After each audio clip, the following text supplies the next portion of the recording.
Well, hello plant lovers, welcome to my channel. It's Matthew in Melbourne welcoming you here to my very humble amateur channel where I try to grow cold, cool, intermediate orchids here in Melbourne, Australia without much help from equipment, grow lights, humidifiers, greenhouses, etc. or much knowledge, I have to say. Anyway, some things work, some things don't. We either grow inside or outside or not at all, and my ramblings might help you in your orchid journey. So if that sounds gripping to you, do hit subscribe because I post every week on a Friday. Amateur ramblings is what you're going to get, but hey ho. Which brings us, plant lovers, to the elephant in the room. This Cymbidium is in bloom. Now, context, it is April here in Melbourne, Southern Hemisphere, which means it's mid-autumn, which means generally your hybrid Cymbidiums should not be in bloom at this point for us. Now, my history with this plant is that I bought it from Facebook Marketplace about 3 years ago. I bought it in bloom. It subsequently flowered for me, and now this is the third year. Now, last year it bloomed in August, and it was late-ish August. And August is the last month of winter in the Southern Hemisphere, and that's kind of when most of my hybrid Cymbidiums sort of get their thing on. Late winter to early spring, sometimes to mid-spring, depends which particular hybrid it is and what its ancestry is. Now, there are lots of species Cymbidiums which do flower in autumn. So depending on the hybrid, if you've got a bit of that ancestry, the autumn flowering ancestry in its DNA, then of course you can get flowers at this time of year. However, this one for me has consistently flowered with all the others, late winter, early spring. Here we are, mid-autumn, months before it should normally flower. Ta-da! So given that we have this charming orchid in bloom, I thought, why not? Let's just have a quick recap. It's quite early in the piece for me to be doing Cymbidium videos, but why not? Let's just do it. So first things first then, it is a no ID hybrid. A few people, when I've posted it before, have given some suggestions. There are so many named Cymbidium hybrids, I wouldn't be game to decide which one this is, but feel free, put your comments below. If you think you know exactly what it is, I'd be happy to know. Nonetheless, it's a very, very pretty flower. It's sort of, I would say almost an olivey green base with these beautiful sort of burgundy stripes and a very, very pretty lip. Now, as you can see, it's a smallish plant. Well, it's not actually that small, but it's a pendulous form. So Cymbidiums tend to be upright or pendulous, and they can be small or large. A lot of pendulous Cymbidiums are often quite small in terms of the bulk of the plant and have these beautiful pendulous inflorescences, which makes them in some regards much easier to grow because they don't take up much space, but a little trickier because you do tend to have them elevated to really get a sense of the blooms.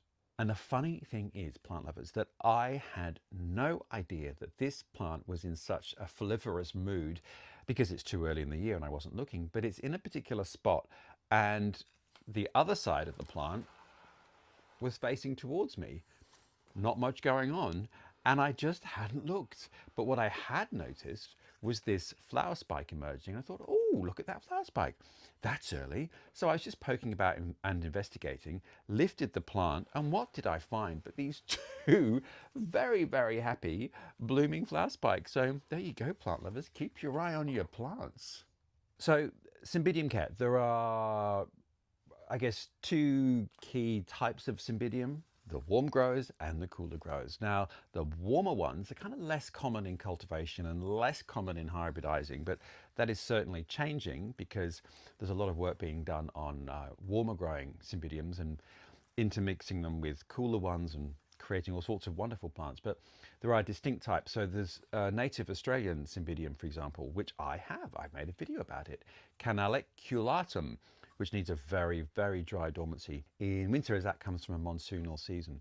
However, the ones we're going to talk about, the origins of this, are the higher altitude, cooler growing Cymbidiums, and their species ancestors sort of range across the Himalayas and across into southern China.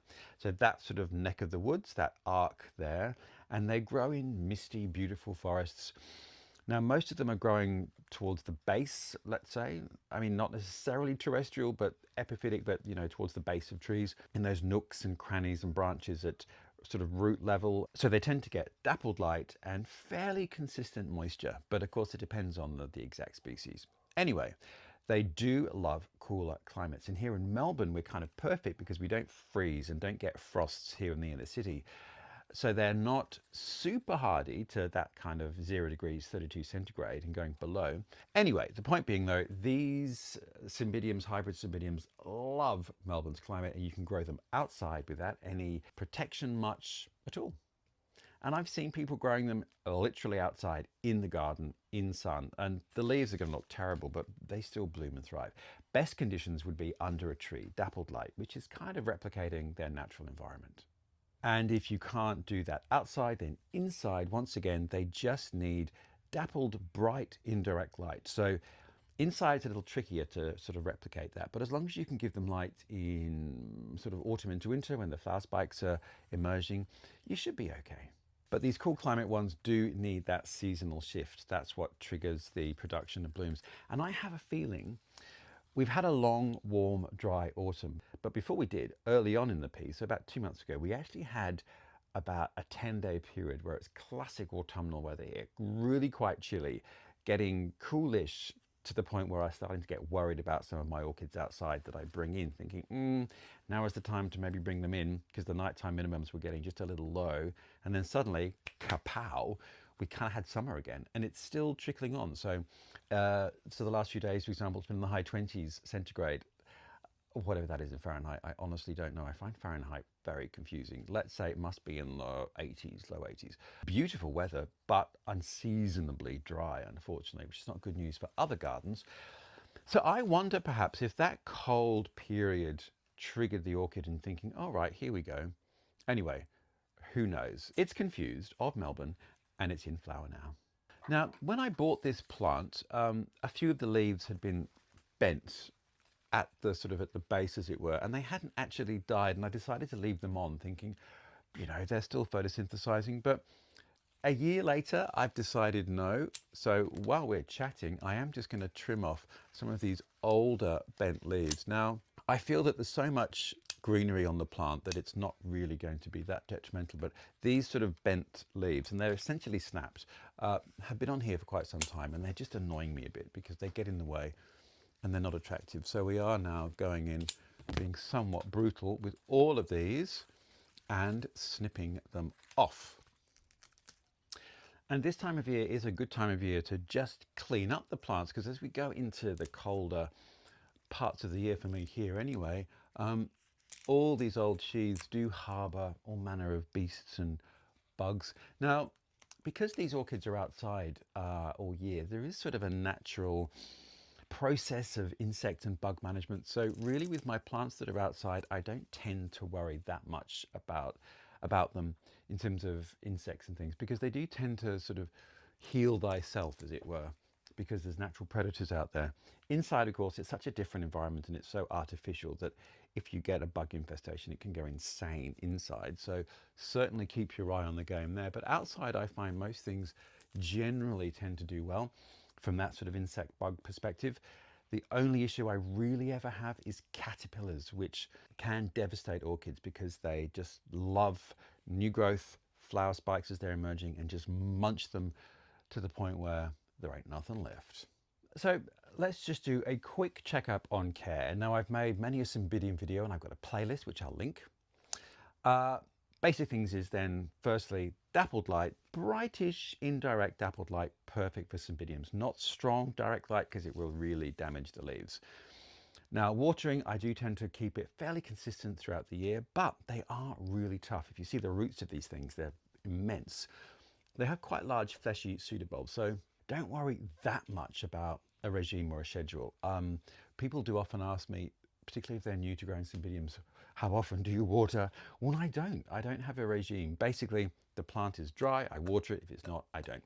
That simple. And with these, you can allow them to dry out quite a bit and it's not really going to damage them so much. So I think with watering, on the side of wait, allow it to dry out and allow it to need to be watered. And for example, if I go away for a couple of weeks, I won't bother setting up any kind of system to water these or have someone come and water them in my absence, because they can cope, they really can. Fertilizing wise, whenever I repot, I put slow release fertilizer in the mix. Then what I do in spring is a topical application of slow release fertilizer across the top of the medium.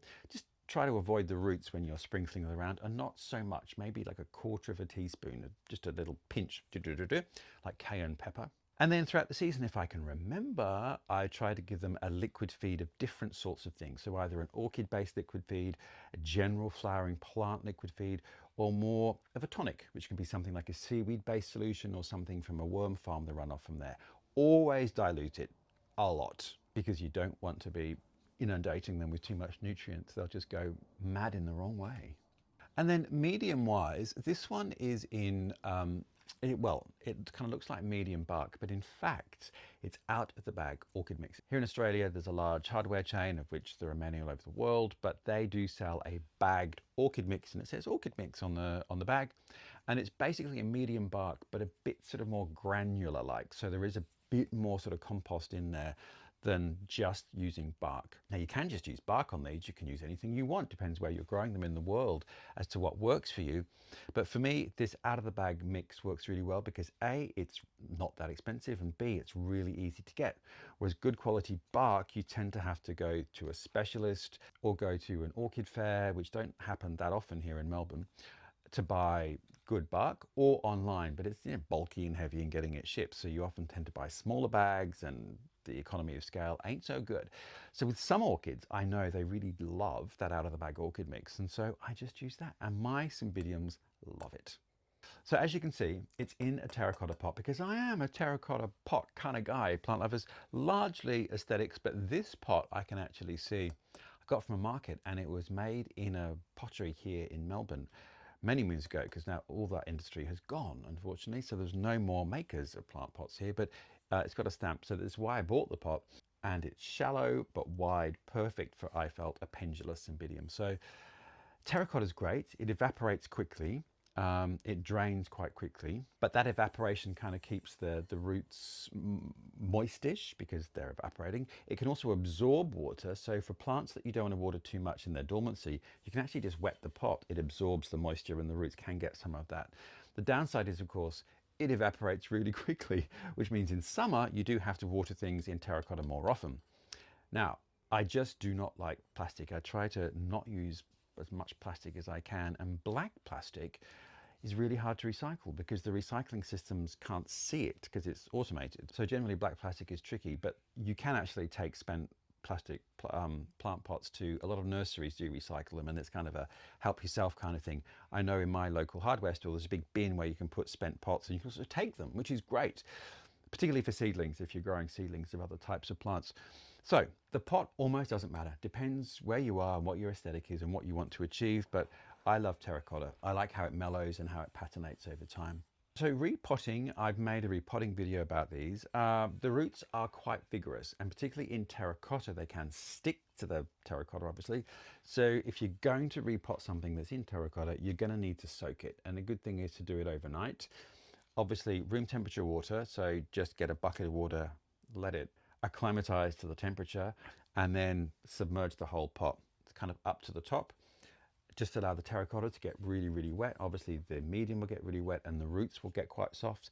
And then hopefully it shouldn't be too difficult to then pull it out and ease those roots off the pot from the inside. I wouldn't be so concerned about root damage on Cymbidiums, particularly if it's a massive plant, because they're pretty tough. They can take it.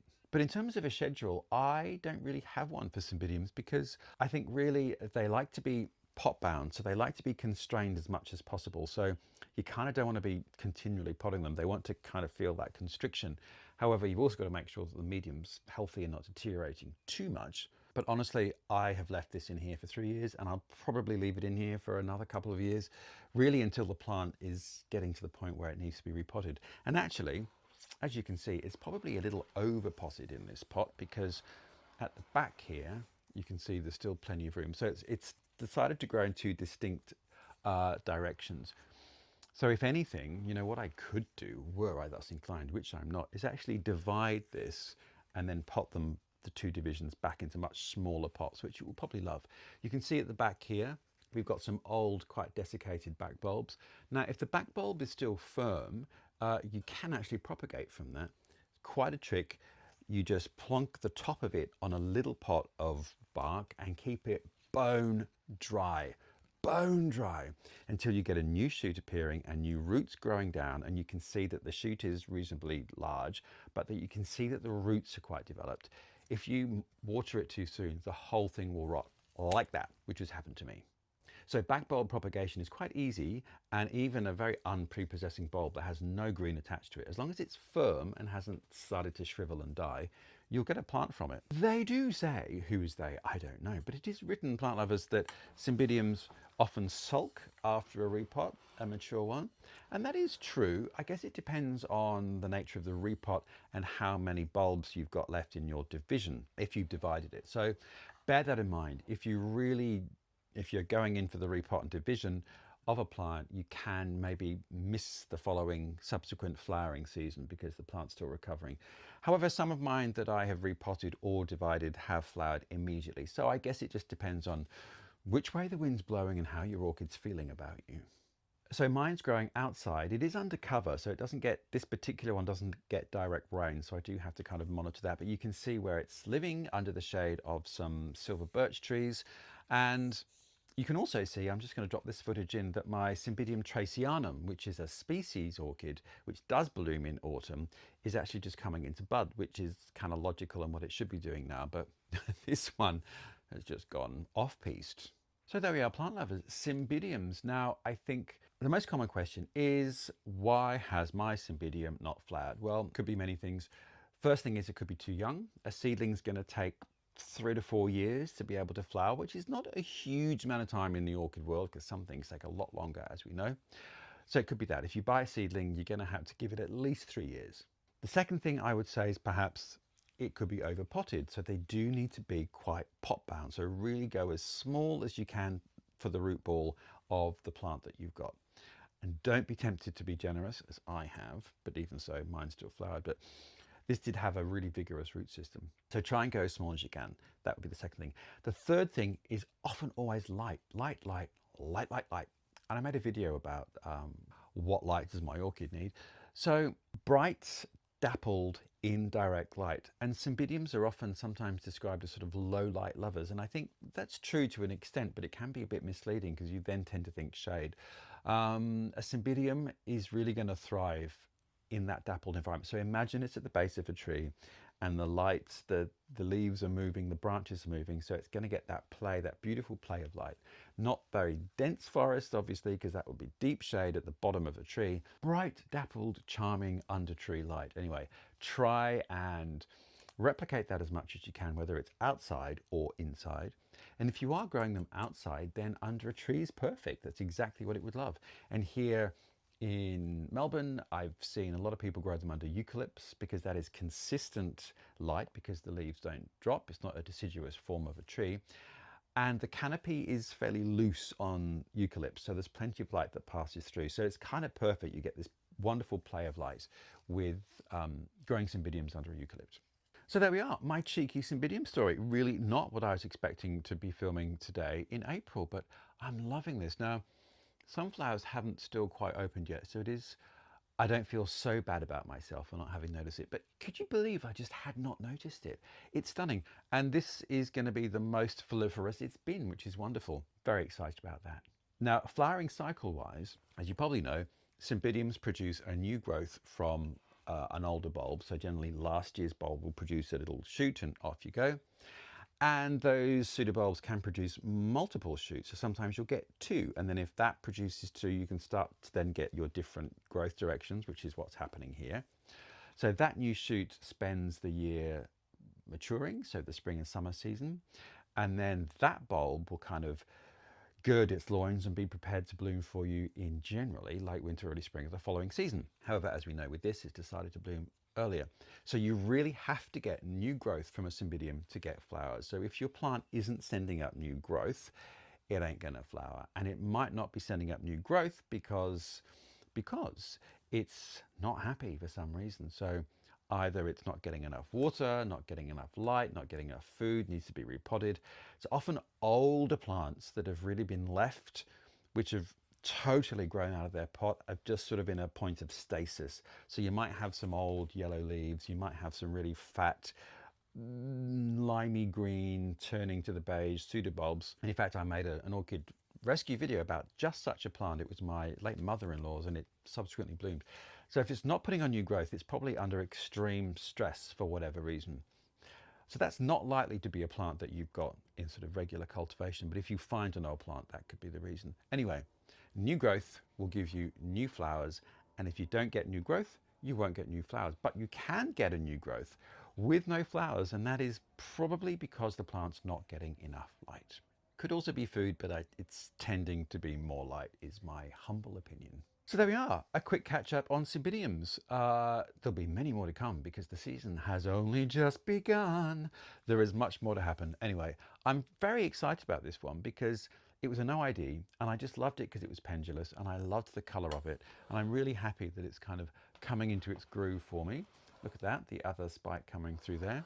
So stay tuned for more Cymbidium content as the season progresses, but I hope all's well in your world. I wonder if anyone else in Melbourne has got fully opened hybrid no ID Cymbidiums in bloom at this point. Curious to know. It's an odd season here.